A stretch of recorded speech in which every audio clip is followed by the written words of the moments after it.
We are late, but we are live here, following, at the very least, to say at the very least, a very disappointing Minnesota United 1-0 loss at the hands of Portland in Providence Park on the road. And we are here to break it all down. We are here late night to take your questions, your comments. We can make this as long or as short as it needs to be as we try to kind of reason with what happened out in Portland. It's a third straight loss, third straight goalless match for Minnesota. Suddenly they find themselves sixth in the Western Conference.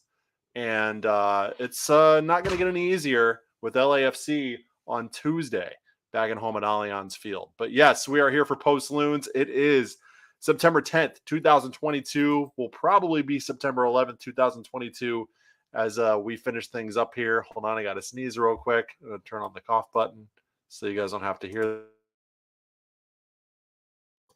All right. But yes, it's very, very late is what I'm trying to say. And we're here to break down that 1-0 Minnesota United loss. No Reynoso, no Hlongwane, no Fragapane, but still a lot to like in the Minnesota United attack. But the only thing they were missing were the goals. And that has been the last couple matches from an attacking standpoint for Minnesota. No problems generate chances. No problems getting into the final third. No problems getting into goal scoring situations. But it's been that final touch that they've been missing. And it was a new formation for the Loons tonight. And that's where we are going to start our three things. But before I do that, of course, I got to remind you, if you want to leave a question or comment, a take following the match tonight, feel free to do so. Drop one in the comment in the chat, and we will get to that here on the stream as we roll on here. If you don't, no worries. You want to chill, you can do that. If you're watching on Twitter, though, and you do want to get involved in the conversation, you need to go over to our YouTube channel. Just go to youtube.com, search Post Loons, search Sota Soccer. Just hit a big threshold with our YouTube subscribers this week. So really, really thankful for that. So if you want to go and get involved in the conversation, but you're not watching on YouTube, just go to YouTube and search Post Loons or Sota Soccer, and you will find us there, and you can get involved in the conversation. But yes, the 3-5-2 was in play for Minnesota United tonight, and that's where I'm going to kick off my three things. First thing, a lot to like from this formation. I thought the team defended a lot better tonight overall. Of course, we'll get to the goal that they let up, kind of the one mishap that they did have from a defensive perspective. But I thought all in all, from the back forward, things looked a lot better in this 3-5-2 formations than they had been the last few matches. I thought everybody in the midfield, Arriaga, Lud, and Trapp were all good tonight. I thought Mender Garcia was excellent up top alongside Luis Maria in that two-striker role. And but it just didn't result in anything. It didn't result in goals. 25 shots, 15 shots in the box, 5 on target, 2.42 XG. Everything was there from an attacking perspective, from a stat perspective, except the goals. Minnesota United did everything but put the ball in the back of the net tonight. My second thing, sticking with the positives and sticking with Mender Garcia, Garcia's good. He was giving Portland's defense, especially in the early going, a ton of fits, getting in behind, really timing his runs well. Probably should have had at least a goal, if not two, tonight. 5 shots, 2 on target for Mender, so I thought he was excellent. So that's another positive to take away. But of course, the negative from a defensive perspective, falling asleep on Dairon Asprilla, the really lone attacking threat that Portland has at this juncture. You fall asleep on him on a set piece, and that is not the first time tonight. That goal that he scored was not the only time, far from the only time, that he had gotten free in the box on a cross.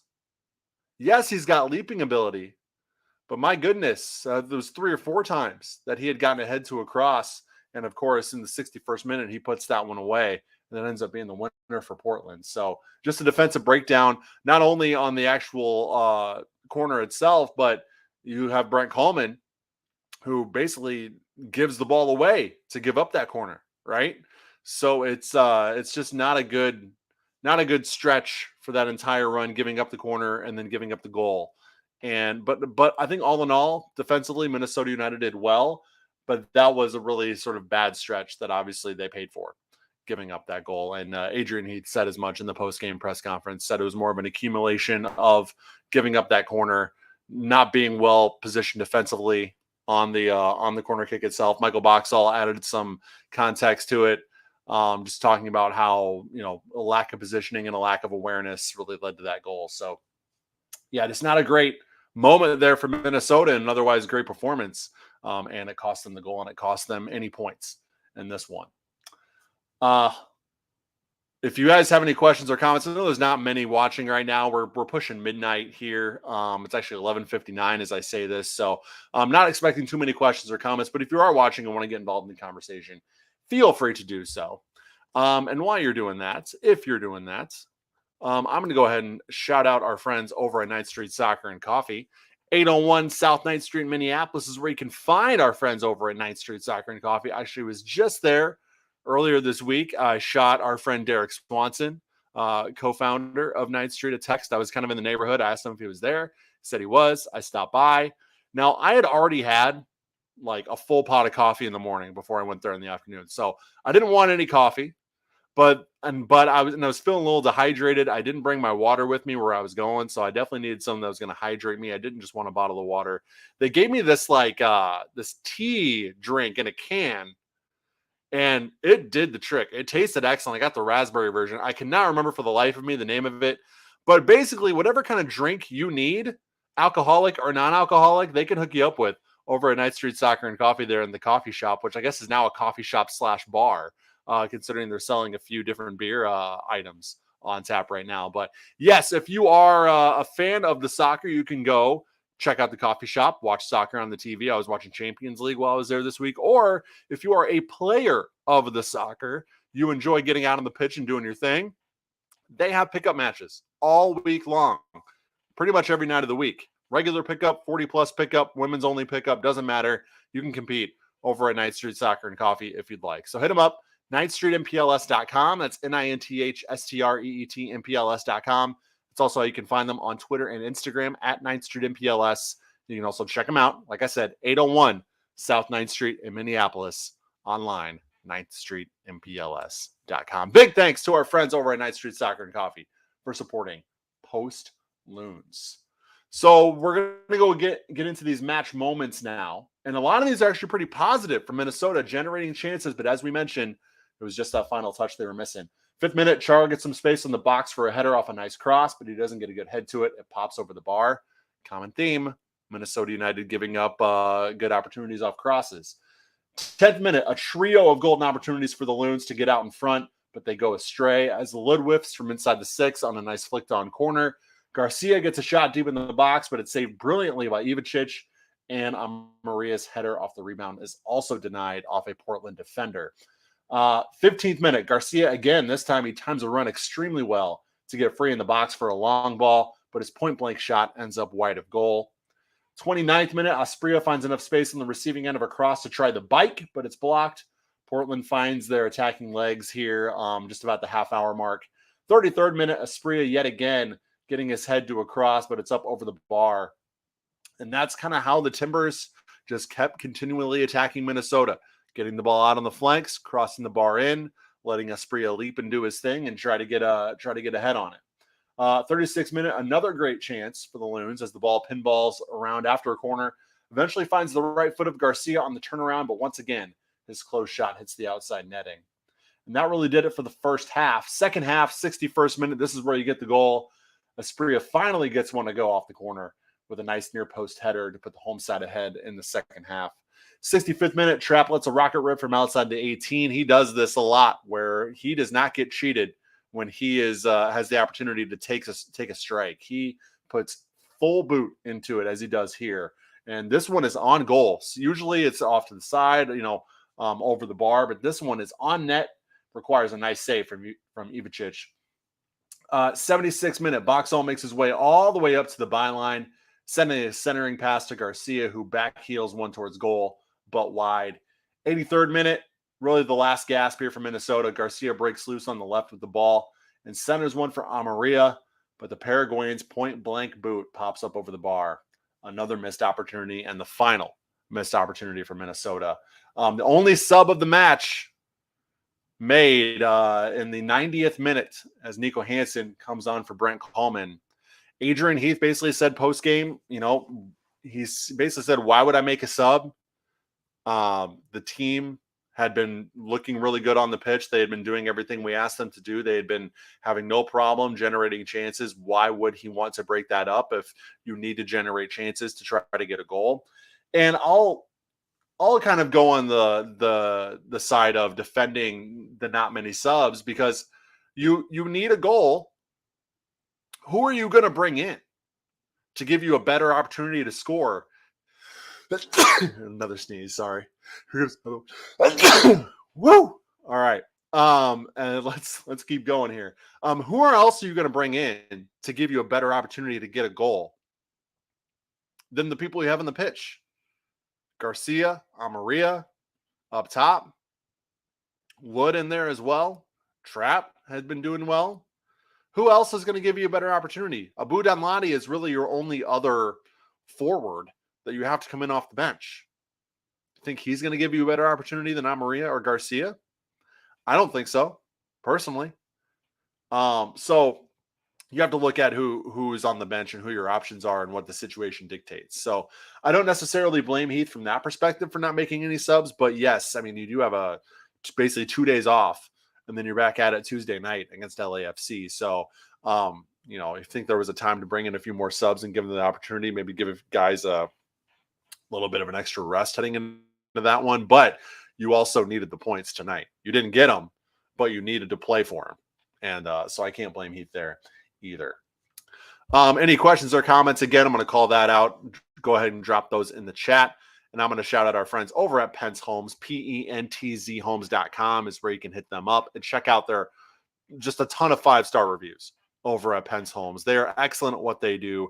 They're a group of realtors helping people buy, sell, or both in the St. Paul and Minneapolis areas. And they are led by Nate Pence, who, if you're on Minnesota Soccer Twitter at all, you absolutely know who Nate Pence is. He is a huge supporter of local soccer teams, clubs, Minneapolis City, Minnesota Aurora. He's a huge Minnesota United fan, so he's deeply ingrained in the Minnesota soccer community.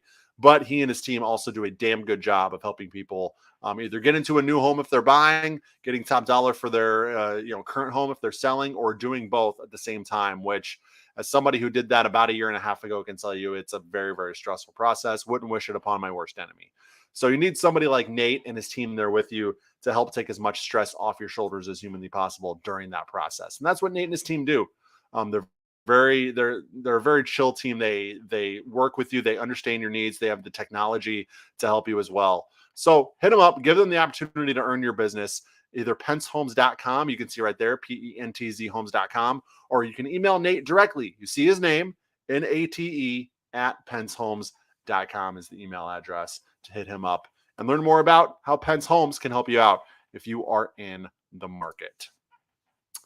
All right, we are in the market of making this a very, very quick episode of Post Loons, because now it is time to get into our stats, our table check, and maybe respond to a few of the replies that came in on our Twitter call out earlier. So maybe we'll get into those. But first, the stats. As I mentioned, for the Loons, 25 shots, 15 in the box, 5 on target, 2.42 XG. For Portland, 11 shots, 1 on target, 1.06 XG.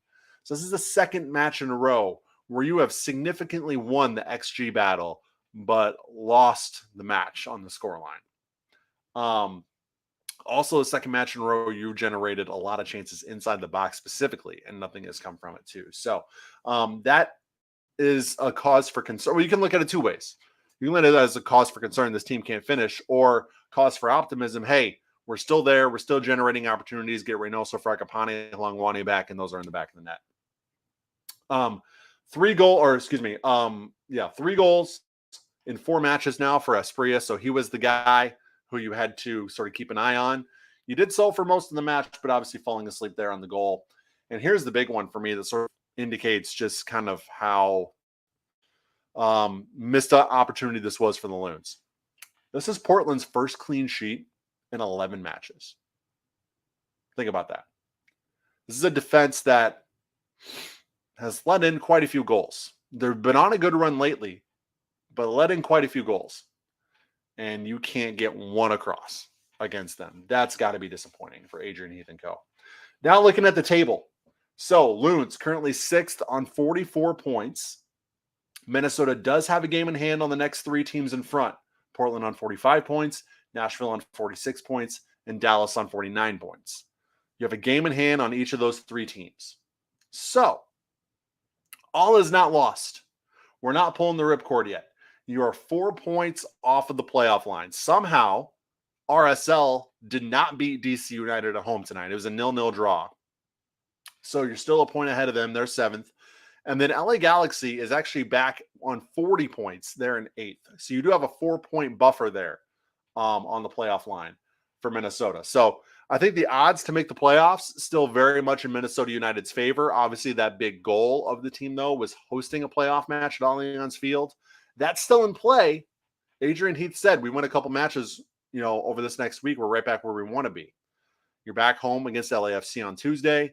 Then you, I believe you host Sporting KC, or maybe you're at Sporting KC next week. Let's look at the next matches for Minnesota United. I probably should have had this up before I went on, but you know what? It's late. The neurons aren't exactly firing on all cylinders. Yeah. So you were at SKC next Saturday, 7:30 start time. But obviously home against LAFC this coming Tuesday is the big one. So a lot to play for in this next week for Minnesota. A big couple matches coming up. If you can get 4 points out of these next 2, I think you're in good shape. And I think that should be the minimum expectation. LAFC is not in good form. So depending on who's available, obviously Fragapane won't be back. He's sending out the second of his 2-game suspension. Longwane seems like his outlook is actually a little bit more extended, maybe out the rest of the regular season, according to Andy Grader of the Pioneer Press. So we'll keep an eye on that. But if you can get Reynoso back for Tuesday, I think that would be enough to give you an opportunity to get all 3 points at home, even though you're facing LAFC and they're not in very good form lately either. We do have a comment here. It's from Any Big Blue. Any, I met Any Big Blue. We met at Allianz Field. I stayed for the MNUFC 2 match following the Dallas match last week. And we sort of ran into each other on the concourse. He noticed me. Really cool to meet you, Any Big Blue. So I appreciate the contribution. Really like the formation as well. When Bongi, Fraga, and Ray get back, what are your thoughts on keeping the 3-5-2? And what personnel would you think would be best? Now, that's a good question. I like Amaria and Garcia as your 2. But that also means that you're probably looking at either Bongi or Fraga not starting, which could be an issue if you want to look at it that way, or look at an opportunity to bring in somebody fresh off the bench as one of like a super sub type role. I really like the 3-5-2 for this team, especially with Benitez and Taylor, both as your wingbacks. I think they're very effective wingbacks. And then you obviously have the center backs now to do that. I like Kamar. Kamar Lawrence has history as a center back, so I don't mind him being in that role either. So it just depends on what you want to see from these guys up front. If you want to start Bongi, Fraga, Ray, Amaria, and Garcia, that's not I think that's going to happen in a 3-5-2. So it's just, but at the same time, it really might be a good thing for the team to have somebody like Bongi coming off the bench. So we will, we'll have to see what he does. Obviously, for the 4-2-3-1 is his bread and butter, and with a healthy roster, I'm sure that's what he goes with. But it's always nice to kind of hypothesize about what new formations might look like for Minnesota. But I'm personally a fan of the 3-back. Eli Hoff and I have been talking for years. You could go back to the early iterations of 10,000 pitches back in the summer of 2020. And Eli Hoff and I are talking about how a 3-back could work for Minnesota United. So, yeah, I tweeted at Eli when I saw the roster. I was like, it's happening. This is not a drill. They're going with the 3-back, just like we've been mentioning for like 2 years now. So big thanks for the question, Any Big Blue. Big thanks for watching late night here tonight.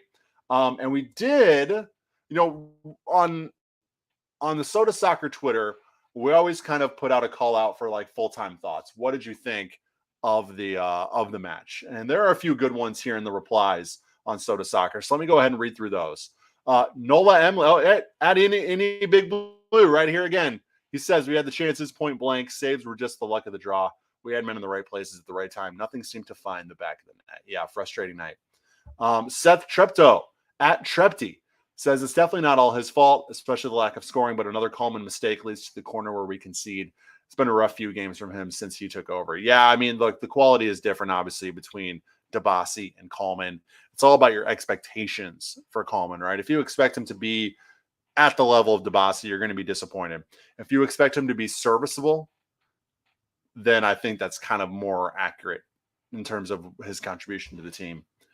DC _ 612 injuries and yellow cards just thinning this roster out at the wrong time. Yeah, depends on what Reynoso and Longwane's outlooks are, but if it's an extended period, it could be not great, obviously, moving forward. Going through these. At Wandering Kiwi 76, he should have subbed Nico on earlier and made more attacking subs. Seriously, with 4 minutes. I'll say what I said earlier. Who do you want to bring in? You're missing Fragapane. You're missing Reynoso. You're missing Longwane. All your attacking options off the bench are starting. So who do you want to bring in? You really think Abu Danladi is going to give you an opportunity than Garcia and Amaria? No, they're not. I'm going to tell you. That's a no from me, dog. Absolutely. At Wesley 25 says, where was Abu? Only one sub in the 89th minute. Come on, Heath. Seriously. I don't think Abu gives you a better opportunity to score a goal than the guys they had on the pitch. There was no problem getting in goal scoring opportunities, getting in goal scoring chances.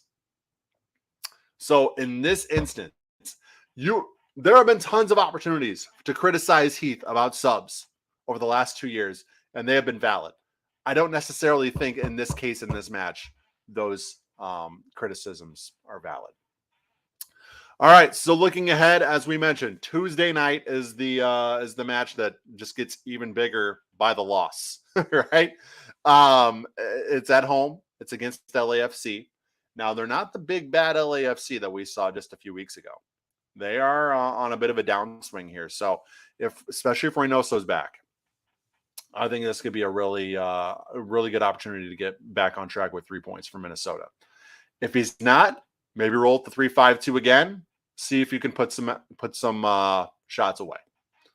That's kind of where I'm at. So we'll be back with another episode of Post Loons following that one on Tuesday.